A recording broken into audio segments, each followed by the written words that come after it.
По долги најави согласно информациите од министерот за здравство доктор Венко Филипче, во Македонија ќе се започне со приватно тестирање на пациентите за коронавирусот SARS-CoV-2 со брз антигенски тест во рамките на јавното здравство.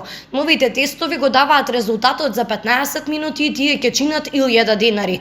Преку ПЦР тестовите директно се детектира генетскиот материјал на вирусот, додека пак преку антигенските тестови со помош на антитело како детектор се открива специфичен протеин составен дел на самиот вирус. Ова значи дека и двата теста директно детектираат присуство или пак отсуство на вирусот во примерочниот бриз. Поради самата природа на ПЦР методата, таа е посензитивна и поспецифична, бидејќи најниското ниво на детекција една молекула има пониско ниво на вкрстена реакција со сродни вируси, додека пак кај брзите тестови, односно антигенската детекција, најниското ниво на откривање е илјадници молекули, но нивната предност е во тоа што се побрзи и не е потребен специјализиран кадар за работа со нив.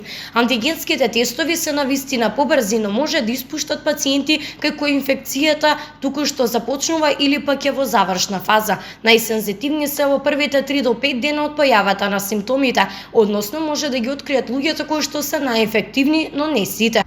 Како и ПЦР тестот, потребен материјал земен од нос, грло или пак слично. Самата припрема на брисот е склона кон формирање на аеросоли, а аеросолите се еден од главните преносители на вирусот.